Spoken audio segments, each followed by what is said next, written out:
ஒரு நிமிஷத்துல சில நிமிட துளிகள்லயே இந்த அப்பா அப்படிங்கறத ஃபுல்லா அடிச்சு ஒட்டச்சு சிதற வச்சிருக்காரு விஜய். அதாவது பாத்தீங்க அப்படின்னா இதுல கவனிக்கப்பட வேண்டிய விஷயம், அங்கிள் அப்படின்னு சொல்லி ஸ்டாலின் அவர்களை அழைத்தாலும் அதே நேரத்துல தமிழகத்துல இருக்கக்கூடிய மக்களுக்கு அங்கிள் யார், தாய்மாமன் யார் அப்படின்னா நான் தான் அப்படின்னு சொல்லி விஜய் டிக்ளேர் பண்றாரு. Stalin uncle, what uncle is very wrong uncle.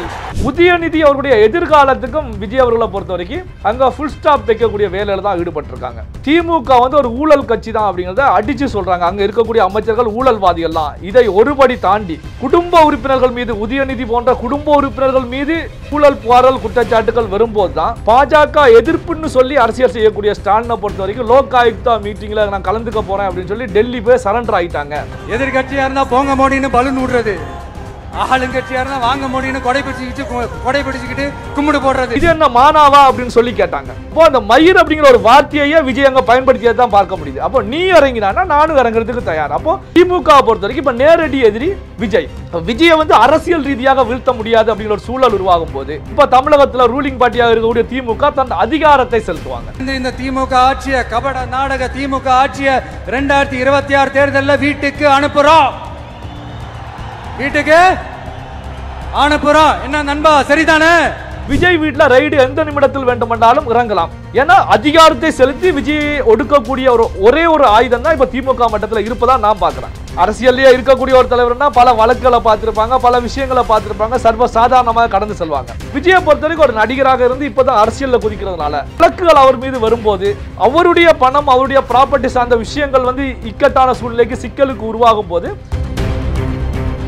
Vijay அடங்கி போவார் அப்படின்னு சொல்லி இவங்க அதிகாரத்தை கையில் எடுத்து களமாடினாங்க. அப்படின்னா விஜயுடைய ஸ்பீச்சை பார்க்கும்போது, மதுரை மாநாட்டு பேச்சை பார்க்கும்போது அதிகாரத்துக்கு அடிபணியக்கூடிய நிலையில இல்ல, அதை விட்டு எகிரி அடிப்பேன் அப்படிங்கிற நிலையில தான் விஜய் பேசுறாங்க. அதாவது எந்த லெவலுக்கு வேண்டாலும், குறிப்பா பாத்தீங்கன்னா விஜயுடைய ஸ்பீச்ல மதுரை ஸ்லாங் இருந்துச்சு.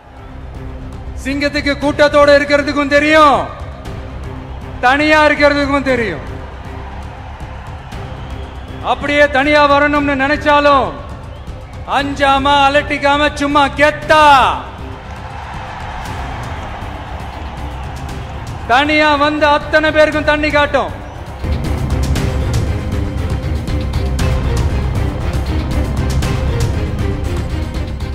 ரியலோன் நேயர்களுக்கு வணக்கம். இன்று நம்முடன் நேர்காணலுக்காக பத்திரிகையாளர் நெல்லை சிவா இணைந்திருக்காரு. வணக்கம் சார். வணக்கம் வினோத், எப்படி இருக்கீங்க? நல்லா இருக்கேன், சூப்பரா சார். தமிழக வெற்றி கழகத்தோட மாநாடு நேற்று நடைபெற்றது. இதில் விஜய் அவர்கள் பேசினது பார்த்தீங்கன்னா தமிழகத்தில் பெரிய ஒரு அதிர்வலையை ஏற்படுத்தியிருக்கு. என்னன்னா திமுகவை நேரடியாகவே தாக்கியிருக்காரு. அது மட்டும் இல்லாமல் திமுக அமைச்சர்களையும் ஊழல்வாதிகள் என்று சொல்லியிருக்காரு. முதல்வர் ஸ்டாலின் அவர்கள் வந்து பார்த்தீங்கன்னா அங்கிள் அப்படின்ற ஒரு விமர்சனத்தையும் நேரடியாகவே வைக்கிறாரு. இது திமுக தலைமையில் எப்பேற்பட்ட அதிர்வலை ஏற்படுத்தியிருக்கு சார்? அதாவது விஜய் அவர்களுடைய மாநாடு நடந்துகிட்டு இருக்கும் போதே விஜய் அவர்கள் 35 நிமிஷம் பேசியிருக்காங்க. ஒரு 34லேருந்து 35 நிமிஷம் வரைக்கும் விஜய் பேசியிருக்காங்க. விஜய் அவர்கள் பேசிக்கிட்டு இருக்கும்போதே திமுக மட்டத்தில் பார்த்தீங்கன்னா பெரிய ஒரு எதிர்ப்பு அதிர்வலை அப்படிங்கிறது நிலவிக்கிட்டு தான் இருந்துச்சு. முதல்வர் ஸ்டாலின் அவர்கள் நேரடியாகவே இதை விஜய் பேசக்கூடிய விஷயத்தை டிவியில் பார்த்துக்கிட்டு இருந்தாங்க. இந்த அடிப்படையில் தான் விஜயுடைய அட்டாக் இந்த அளவுக்கு இருக்கும் அப்படின்னு எதிர்பார்க்கல அப்படிங்கிற நிலையில தான் முதல்வர் ஸ்டாலின் அவர்களை பொறுத்த வரைக்கும் இதுக்கு ரியாக்ட் பண்ணியிருக்காங்க அப்படிங்கிற தகவல்கள் தான் நமக்கு வந்துகிட்டு இருக்கு. அப்போ பார்த்தீங்க அப்படின்னா ஸ்டாலின் அவர்களை பொறுத்த வரைக்கும் தாவேகா விஜய் வந்து இந்த அளவுக்கு நேரடியாக திமுகவை அட்டாக் பண்ணுவாங்க அப்படிங்கிற ஒரு எதிர்பார்ப்பு அவர்கிட்ட இல்லை. அட்டாக் பண்ணுவாங்க, ஆனால் நேரடியாக என்னுடைய இமேஜை டேமேஜ் பண்ணக்கூடிய வகையில் ஒரு அட்டாக் இருக்குமா? ஏன் இமேஜ் அப்படின்னா நேற்று விஜய் பேசியதை பொறுத்த வரைக்கும் தமிழக வரலாற்றிலேயே இதுவரைக்கும் இல்லாத ஒரு நிகழ்வு அப்படின்னு சொல்லலாம். இப்போ திராவிட கட்சி தமிழகத்தை ஆட்சி செய்ய தொடங்கி சுமார் 50-55 ஆண்டுகளை கடந்த நிலையிலையும் எத்தனையோ தலைவர்களாக நாம் பார்த்துருக்கோம். அதில் புரட்சி தலைவர் எம்ஜிஆர், புரட்சி தலைவர் ஜெயலலிதா, கலைஞர் கருணாநிதி, இப்படி தொடர்ச்சியாக பேரறிஞர் அண்ணா, இப்படி தொடர்ச்சியாக நம்ம பார்த்தாலும் அதே நேரத்தில் எந்த ஒரு தலைவர்களும் எதிரில் இருக்கக்கூடிய தலைவருடைய இமேஜை வந்து பெரிய அளவில் டேமேஜ் பண்ண மாட்டாங்க. நாங்கள் இமேஜ் அப்படின்னு சொல்வது என்ன அப்படின்னா, இப்போ வந்து எம்ஜிஆர் அவர்களை பொறுத்த வரைக்கும் எம்ஜிஆர் அப்படிங்கிறத கடந்து எம்ஜிஆருடைய விசுவாசிகள் அவரை அழைக்கக்கூடிய பெயர் வந்து புரட்சி தலைவர். அதிமுகவில் ஜெயலலிதா அவர்களை புரட்சி தலைவி, திமுகவில் கலைஞர் அவர்களை, கருணாநிதி அவர்களை கலைஞர். இப்போ கூட நான் கலைஞர் அப்படிங்கிற வார்த்தையை தான் சொன்னேன். அப்போ கலைஞர் அப்படிங்கிற ஒரு அடைமொழி தான்.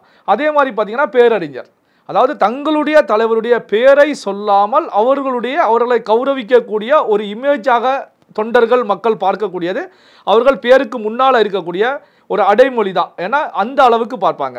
இப்போ ஜெயலலிதா வந்து புரட்சி தலைவி அப்படின்னா அம்மா, அம்மா அப்படின்னாலே ஜெயலலிதா தான். இந்த அம்மா அப்படிங்கிற விஷயத்தை பொறுத்த வரைக்கும் ஒட்டுமொத்த தமிழகம் முழுவதும் எல்லா குடும்பத்திலையுமே குழந்தைகள் அம்மான்னு தான் அழைப்பாங்க. அப்போ அம்மா அப்படிங்கிற ஒரு வார்த்தை அந்த அளவுக்கு ஒரு ஆழமாக இருக்கக்கூடிய ஒரு வார்த்தை அம்மா அப்படிங்கிற வார்த்தையை வந்து ஜெயலலிதாவை பயன்படுத்துவாங்க. ஸோ இந்த நிலையில் தான் ஸ்டாலின் அவர்களை பொறுத்த வரைக்கும் தளபதி அப்படின்னு சொல்லியிருந்தாங்க. அப்போ தளபதி அப்படிங்கிறத பொறுத்த வரைக்கும் தளபதி தலைவர் ஆகிட்டார் கட்சிக்கு. இப்போ கலைஞர் இருக்கக்கூடிய காலகட்டத்தில் தளபதி அப்படின்னு சொல்லப்பட்ட விஷயத்தை பொறுத்த வரைக்கும் கலைஞர் காலத்துக்கு பிறகு ஸ்டாலின் அவர்கள் தளபதியிலிருந்து கட்சியுடைய தலைவர் அப்படிங்கிற நிலைக்கு வரும்போது தான் அப்போ அடுத்து வந்து மக்கள் மனதில் எல்லாருடைய மனதிலையும் நிலை கொள்ளக்கூடிய அளவுக்கான ஒரு பேர் ஒன்று அமையணும் அப்படிங்கிற நிலையில தான் அப்போது அப்பா அப்படிங்கிற ஒரு விஷயத்தை கையில் எடுத்தாங்க. அப்போ வந்து பார்த்தீங்கன்னா இந்த அப்பா அப்படிங்கிற விஷயத்தை அப்பான்னா யார்? முதல்வர் ஸ்டாலின். அப்பான்னா மு.க. ஸ்டாலின் அப்படிங்கிற ஒரு விஷயத்தை கிரியேட் பண்ணணும் அப்படின்னு சொல்லி தான் அப்பா அப்படிங்கிற ஒரு விஷயத்தை எடுத்தாங்க. இதை மக்கள் மத்தியில் தொண்டர்கள் மத்தியில் கொண்டு சேர்ப்பதற்கான வேலையில் தான் திமுகவுடைய ஐடி விங்ஸ் தீவிரமாக செயல்பட்டு இருக்காங்க. இப்படி தீவிரமாக செயல்பட்டு இருக்கும்போது தான் அந்த ஒரு நிமிஷத்தில் சில நிமிட துளிகள்லேயே இந்த அப்பா அப்படிங்கிறத ஃபுல்லாக அடித்து உடச்சி சிதற வச்சிருக்காரு விஜய். அதாவது பார்த்தீங்க அப்படின்னா இதில் கவனிக்கப்பட வேண்டிய விஷயம், அங்கிள் அப்படின்னு சொல்லி ஸ்டாலின் அவர்களை அழைத்தாலும் அதே நேரத்தில் தமிழகத்தில் இருக்கக்கூடிய மக்களுக்கு அங்கிள் யார், தாய்மாமன் யார் அப்படின்னா நான் தான் அப்படின்னு சொல்லி விஜய் டிக்ளேர் பண்ணுறாரு. இப்போ தாய்மாமன் அப்படிங்கிறது அந்த குழந்தையுடைய அம்மாவுடைய தம்பி சகோதரன் நான் தான், அந்த குழந்தைக்கு தாய்மாமன் நான் தான், தமிழ்நாட்டில் இருக்கக்கூடிய குழந்தைகளுக்கு தாய்மாமன் நான் அப்படின்னு சொல்லி அந்த தாய்மாமன் உறவை வந்து தானாகவே விஜய் எடுத்துக்கிறாங்க. தாய்மாமா அப்படிங்கிற ஒரு உறவை தானாக எடுத்துக்கிட்டவர் அதே நேரத்தில் வந்து ஸ்டாலின் அவர்களை விமர்சிக்கும் போது அங்கிள் அப்படிங்கிற ஒரு ஆங்கில வார்த்தையை பயன்படுத்தி அங்கிள் அப்படிங்கிற வார்த்தையை சொல்லி விமர்சிக்கிறாங்க. இதில் கவனிக்கப்பட வேண்டிய விஷயம், அங்கிள் அப்படிங்கிறது என்ன அர்த்தத்தில் விஜய் அவர்கள் பயன்படுத்தினார் அப்படிங்கிறத வந்து நம்ம 2-3 அர்த்தத்தில் பார்க்கலாம். உங்களுக்கெல்லாம் தெரிஞ்ச விஷயம்தான். அப்போ பார்த்தீங்கன்னா ஒரு கேலிக்கூத்தாக கிண்டல் செய்யக்கூடிய வகையில் அங்கிள் அப்படிங்கிற ஒரு வார்த்தையை பயன்படுத்தி அடிச்சிருக்காங்க. இப்போ அங்கிள் அப்படிங்கிற ஒரு விஷயம் வந்த பிறகு பார்த்தீங்க அப்படின்னா தாவேகா தொண்டர்கள் மட்டுமல்ல, திமுகவுக்கு எதிரில் இருக்கக்கூடிய அதிமுக தொண்டர்கள், மாற்றுக் கட்சியில் இருக்கக்கூடிய தொண்டர்கள் கூட இப்போ அங்கிள் அப்படிங்கிற வார்த்தையை தான் சோசியல் மீடியாவில் அதிக அளவில் ஸ்டாலின் அவர்களை குறிப்பிடுவதற்கு பயன்படுத்திக்கிட்டு இருக்காங்க. கிண்டல் கேலியாக சோசியல் மீடியாக்களில் வைரலாக வந்துட்டு இருக்கு. அப்போ இந்த அப்பா அப்படிங்கிறத வந்து விஜய் ஒரே நிமிஷத்தில் உடைச்சிருக்காங்க. இந்த விஷயத்தை வந்து முதல்வர் ஸ்டாலின் அவர்களால் ஏற்றுக்கவே முடியாது. என்ன காரணம் அப்படின்னா எவ்வளவோ கஷ்டப்பட்டு பண்ணக்கூடிய ஒரு விஷயத்தை விஜய் வந்து இன்னும் அரசியலுக்கு முழு நேர அரசியல்வாதியாக உள்ள களத்தில் இறங்கல, தன்னுடைய ஓட்டு வங்கியை ப்ரூஃப் பண்ணல. அப்படிப்பட்ட விஜய் வந்து அடித்து உடைச்சிருக்காங்க அப்படிங்கிற ஒரு பெரிய அதிருப்தி, ஒரு பெரிய கோபக்கணல் வந்து முதல்வர் ஸ்டாலின் இடத்துல அறிவாலயத்தில் இருந்துகிட்டு இருக்கு. அப்படிங்கிறத அறிவாலயத்திலேருந்து வரக்கூடிய தகவல்கள், அங்கே இருக்கக்கூடிய நம்ம நண்பர்கள் சொல்லக்கூடிய தகவல்களை வச்சே நாம் தெரிஞ்சுக்கலாம். இதில் இன்னொரு விஷயம் என்ன அப்படின்னா ஸ்டாலின் அவர்களை பொறுத்த வரைக்கும் ஆட்சியை, அதாவது கட்சி தலைமை பொறுப்பை ஆட்சியை வந்து ஸ்டாலின்கிட்ட கொடுக்க போகிறாங்க. இப்போ 2026 தேர்தல் முடிந்த பிறகு ஒரு சில ஆண்டுகளுக்குள்ளார உதயநிதி ஸ்டாலின் கொண்டு வரப்படுவார் அப்படிங்கிற செய்திகள் வந்து திமுக மட்டத்திலேருந்து மீடியாக்கெல்லாம் வளம் வந்துட்டு இருக்கு. நாம் எல்லாமே பார்த்துக்கிட்டு இருக்கோம். உதயநிதி அவருடைய எதிர்காலத்துக்கும் விஜய் அவர்களை பொறுத்த வரைக்கும் அங்கே ஃபுல் ஸ்டாப் வைக்கக்கூடிய வேலையில் தான் ஈடுபட்டிருக்காங்க. திமுக வந்து ஒரு ஊழல் கட்சி தான் அப்படிங்கிறத அடித்து சொல்கிறாங்க. அங்கே இருக்கக்கூடிய அமைச்சர்கள் ஊழல்வாதிகள்லாம். இதை ஒருபடி தாண்டி குடும்ப உறுப்பினர்கள் மீது, உதயநிதி போன்ற குடும்ப உறுப்பினர்கள் மீது ஊழல் புகார்கள் குற்றச்சாட்டுகள் வரும்போது தான் பாஜக எதிர்ப்புன்னு சொல்லி அரசியல் செய்யக்கூடிய ஸ்டாலினை பொறுத்த வரைக்கும் லோக் ஆயுக்தா மீட்டிங்கில் நான் கலந்துக்க போகிறேன் அப்படின்னு சொல்லி டெல்லி போய் சரண்டர் ஆகிட்டாங்க. டெல்லியில் போய் நடந்த விஷயம் நமக்கெல்லாம் தெரியும் அப்படிங்கிறதையும் விஜய் வெளிப்படையாகவே அனௌன்ஸ் பண்ணுறாங்க. அதே நேரத்தில் பாஜகவுடைய மறைமுக கூட்டணி திமுக, நேரடி கூட்டணி அதிமுக, மறைமுக கூட்டணி திமுக. திமுகவை பொறுத்த வரைக்கும் மோடி எதிர்ப்பு அப்படிங்கிற ஒரு விஷயத்தில் தான் ஆட்சியை பிடிச்சாங்க அப்படிங்கிறது நம்ம எல்லாருக்கும் தெரிஞ்ச விஷயம்தான். பாஜக எதிர்ப்பு தான் திமுகவுக்கு மிகப்பெரிய ஓட்டு வங்கி. அப்போ பாஜக எதிர்ப்பு திமுகவுக்கு ஓட்டு வங்கியாக இருக்கக்கூடிய சூழ்நிலையில் அதை உடைக்கக்கூடிய சிதறடிக்கக்கூடிய வேலையில் தான் விஜய் அவர்களுடைய பேச்சு நேற்று அமைஞ்சிருந்துச்சு. இதை தாண்டி என்ன அப்படின்னா திமுக ஆட்சியில் இருக்கும்போது திமுகவுடைய எதிர்ப்பு ஓட்டுகள், ஆன்டி இன்கம்பன்சி, அப்போ எதிர்ப்பு ஓட்டுகளையும் அறுவடை பண்ண வேண்டும் அப்படிங்கிற நிலையில் தான் அதிமுகவையும் அட்டாக் பண்ணியிருக்காங்க. இந்த விஷயத்தை பொறுத்த வரைக்கும் பார்த்தீங்கன்னா திமுக தலைமை மட்டத்தில் ஒரு பெரிய அதிர்ச்சி, திமுக அமைச்சர் மட்டத்தில் 2ஆம் கட்ட அமைச்சர்கள் எல்லாமே ஊழல்வாதிகள் அப்படிங்கிற நிலையில் அதிர்ச்சி. இந்த அடிப்படையில் பார்த்தீங்கன்னா சோசியல் மீடியாக்களில் விஜய் அவர்களுடைய பேச்சு முடிஞ்சதுலேருந்து திமுக தரப்புலேருந்து பல பேர் வந்து வீடியோக்களை வைரல் ஆகிட்டு இருக்காங்க. விஜயை நேரடியாக அடிக்கிறாங்க. நீ வந்து சிங்கம் கிடையாது, சிங்கம்னா வந்து ஒரு செத்துப்போன விலங்குகளை தான் சாப்பிடக்கூடியது அப்படிங்கிற கருத்துக்கள்லாம் போட்டு தாறுமாற அடிச்சுக்கிட்டு இருக்காங்க. செய்தி தொடர்பாளர்கள் விஜய் குறித்த விமர்சனங்களை முன்வைக்கிறாங்க. இப்படி வைக்கப்பட்டாலும் திமுகவுடைய இப்போ பிரதான எதிரி அப்படின்னு என்னுடைய பார்வையில் நான் சொல்வது அப்படின்னா அதிமுகவை கடந்து தாவேகா தான். ஓகே சார், இப்போ திமுகவுடைய எதிரி வந்து தாவேகா தான் அப்படின்ற மாதிரி இருக்கு. விஜய் அவர்கள் பேசினது ஸ்டாலினை குறித்து திமுக வந்து இப்போ நேரடியாக விஜய் அவர்கள் தாக்குவாங்களா இல்ல மறைமுகமா எதனா தாக்குதல்? இல்ல, அதுதான் சொல்ல வந்தேன். நேரடி எதிரி வந்து இப்ப தாவேகா தான். ஏன் நேரடி எதிரி தாவேகா அப்படின்னா, அதிமுக வந்து திமுகவை எதிர்க்கக்கூடியதை திமுக வந்து அதை ஃபேஸ் பண்ணிடுவாங்க. ஏன்னா திமுக ஐடி விங்ஸ் ஒரு ஸ்ட்ராங்கான டீம், இதுல மாற்று கருத்து கிடையாது. அதிமுகவை பொறுத்த வரைக்கும் ஐடி விங்ஸ் எல்லாமே வீக்கான ஒரு ஐடி விங்ஸ் தான் அதிமுகவில் இருந்துகிட்டு இருக்கு. அப்போ வந்து பார்த்தீங்கன்னா அதிமுக இப்போ எடப்பாடி பழனிசாமி கூட ஒரு கருத்துக்களை முன் வச்சாங்க. ஸோ நாங்கள் ஆட்சிக்கு வந்தா திமுகவில் இருக்கக்கூடிய ஊழல் அமைச்சர்கள் எல்லாம் வந்து எங்கே இருப்பாங்க அப்படிங்கிறது உங்களுக்கு தெரியும், அத்தனை வழக்குகளும் விசாரிக்கப்படும், அதாவது சிறையில் இருப்பாங்க அப்படிங்கிற கருத்துக்களை முன் வச்சாங்க. அப்போ மக்களை பொறுத்த வரைக்கும் இன்னொரு கேள்வியை கேட்டாங்க. நீங்க பேசிக்கிட்டு இருக்கும்போது, எடப்பாடி பழனிசாமி பேசிக்கிட்டு இருக்கும்போது உங்க கூட இருந்த முன்னாள் அமைச்சர்கள், வழக்குகள் இல்லாத அமைச்சர்கள் தான் உங்க பின்னாடி இருந்தாங்களா? அத்தனை பேரும் ஊழல் பண்ணி வழக்குகள் இருக்கக்கூடிய அமைச்சர்கள் தானே பின்னாடி இருக்கிறீங்க. அப்போ முதல்ல வந்து உங்களை சுற்றி இருக்கக்கூடிய அதிமுகவில் இருக்கக்கூடிய முன்னாள் அமைச்சர்களை வந்து சிறைக்கு அனுப்புங்க. ரெண்டாவது எதிரில் இருக்கக்கூடிய திமுகவில் இப்போ ஊழல் செய்யக்கூடிய அமைச்சர்களை அதுக்கப்புறம் சிறைக்கு அனுப்பக்கூடிய வேலையை ஆட்சிக்கு வந்த பிறகு பார்க்கலாம். இப்போ நீங்க வந்து உங்கள்கிட்ட இருக்கக்கூடிய அமைச்சர்களை சிறைக்கு அனுப்புங்க, சட்ட ரீதியான தண்டனையை வாங்கி கொடுங்க அப்படிங்கிற கருத்துக்கள்லாம் நடுநிலை மக்கள் முன் வச்சாங்க. அப்போ திமுகவை எந்த அளவுக்கு எடப்பாடி பழனிசாமி அதிமுக எதிர்த்து களமாடினாலும் அது வந்து பெரிய அளவில் பாதிப்பை திமுகவுக்கு கொடுக்குமா அப்படின்னா திமுகவுக்கு பெரிய அளவில் கொடுக்காது. ஒரு அம்பை அதிமுக வீசினால் திமுக தரப்புல இருந்து 4 அம்பு அதிமுக மீது பாயக்கூடிய அளவுக்கு திமுகவுடைய கட்டமைப்பு இருக்கு. இப்போ பாத்தீங்க அப்படின்னா திமுகவுக்கு, அதனால தான் நான் என்ன சொல்றேன்னா திமுகவுக்கு நேரடி எதிரி விஜய். இப்போ அதிமுகவுடைய விமர்சனங்களை திமுக எதிர்கொள்ளக்கூடிய வல்லமை இருக்கக்கூடிய திமுக தாவேகாவுடைய விமர்சனங்களை எதிர்கொள்வதில் தான் கேள்விக்குறி உருவாகுது. காரணம் என்ன அப்படின்னா விஜய் குறித்து என்ன விமர்சனத்தை முன்வைக்க முடியும்? ஆட்சியில் இருந்திருக்காரா, இல்லை எதிர்கட்சியா இருந்திருக்காரா, ஊழல் செய்திருக்காங்களா, இல்லை விஜய் கட்சியில் இருக்கக்கூடிய தொண்டர்கள் நிர்வாகிகள் ஊழல் செய்திருக்காங்களா? எதிர்கட்சிகள் விமர்சனம் முன்வைப்பாங்க அப்படின்னு தெரிஞ்சுதான் விஜயை பொறுத்த வரைக்கும் தன்னுடைய கட்சியில மாற்று கட்சியிலிருந்து வரக்கூடிய கரை படிந்த யாருக்குமே இடம் கிடையாது. என்னுடைய கட்சி தொண்டர்கள் போதும், நிர்வாகிகள் போதும், கட்சிக்கு வெளியில இருந்து நம்ம ஆட்களை தூக்கி போட்டோம் அப்படின்னா இப்போ அதிமுக அதிருப்தியில் இருந்துட்டு இருக்காங்க. பல தலைவர்கள் டிடிவி தினகரனா இருக்கட்டும், ஓபிஎஸ்ஸா இருக்கட்டும், சசிகலா, இவங்களுடைய ஆதரவுகள் எல்லாமே அதிருப்தியில் இருந்துட்டு இருக்காங்க. அதே போல பல வெளியேற்றப்பட்ட திமுகலேருந்து வெளியேறிய தலைவர்கள், ஓரங்கட்டப்பட்டவர்கள் எல்லாமே அதிருப்தியில் இருக்காங்க. பல பேர் வந்து டிவிக்கு கூட பேசினாங்க, நமக்கே தெரிஞ்ச விஷயம் தான். பல பேர் டிவிக்கு கூட பேசினாங்க. ஆனால் விஜய் சம்மதம் தெரிவிக்கல. என்ன காரணம் அப்படின்னா இவர்கள் ஒரு காலத்தில் ஆட்சியில் இருக்கும்போது அதுல வந்து கரை படிந்தவர்களாக வலம் வந்தாங்க. இப்ப கரை படிந்தவர்களை தூக்கி போட்டு நாம ஒரு கட்டமைப்பை உருவாக்கணும் அப்படின்னா கெத்தா நின்று பேச முடியாது. ஓம் பின்னாடி இருக்கக்கூடியவங்க யாருன்னா அடுத்த அம்புகள் வந்து விஜய் மீது பாயும். அதனாலதான் அதுக்கு இடம் கொடுக்காம எல்லாமே ஒரு புதுமுகம், புதுமையான ஒரு அரசியலை கொடுக்கலாம் அப்படிங்கிற நிலையில தான் விஜய் அரசியல் செய்வதாக என்னுடைய பார்வை இருக்கு. என்ன காரணம்னா விஜய் மீது வைக்க முடியும். அப்போ வந்து திமுகவை பொறுத்தவரைக்கும் விஜயை அடிப்பதற்கு, விஜயை வீழ்த்துவதற்கு அரசியல் ரீதியாக அங்க ஆயுதங்கள் பெரிய அளவில் கிடைக்காது. இல்லைன்னா என்ன முன்வைப்பாங்க? விஜய், திரிசா, விஜய் அப்படின்னு நடிகைகளை குறித்து தான் விமர்சனத்தை முன்வைக்க முடியும். என்ன காரணம்னா சினிமாவில் ஒரு நடிகராக இருக்கிறதுனால. ஏன்னா சினிமாவோட கிசுகிசுங்கிறது சர்வசாதாரணமான ஒரு விஷயம். இல்லை தவறுகள் நடந்திருக்கிறதா, தவறுகள் இருந்திருக்கிறதா, அதை தாண்டி சினிமாவை பொறுத்த வரைக்கும் எந்த ஒரு நடிகராக இருந்தாலும் நடிகையாக இருந்தாலும் கிசுகிசுக்கள்ல இருந்து தப்பிக்க முடியாது. அப்போ பார்த்தீங்கன்னா இதை வச்சு தான் டார்கெட் பண்ண முடியுமே தவிர அரசியல் ரீதியாக அடிக்க முடியாது. ஆனால் இதில் கவனிக்கப்பட வேண்டிய விஷயம் என்ன அப்படின்னா விஜய் இன்னொரு விஷயத்தையும் திமுக தலைமைக்கு சொல்லியிருக்காரு. நீங்க இது போன்ற நடிகைகளை மையமாக வச்சு என்ன அடிச்சீங்க அப்படின்னா நானும் அந்த லெவலுக்கு தரைமட்டமாக இறங்கி அடிக்கிறதுக்கு தயார் அப்படின்னு சொல்லி தான் ஒரு வார்த்தையை விஜய் வந்து பயன்படுத்தினாங்க. என்ன அப்படின்னா மக்களுடைய மைண்ட் வாய்ஸ், இது என்ன மானாவா அப்படின்னு சொல்லி கேட்டாங்க. அப்போ அந்த மயிர் அப்படிங்கிற ஒரு வார்த்தையே விஜய் அங்க பயன்படுத்தியதை தான் பார்க்க முடியுது. அப்போ நீ இறங்கினா நானும் இறங்குறதுக்கு தயார். அப்போ திமுக பொறுத்த வரைக்கும் இப்ப நேரடி எதிரி விஜய்.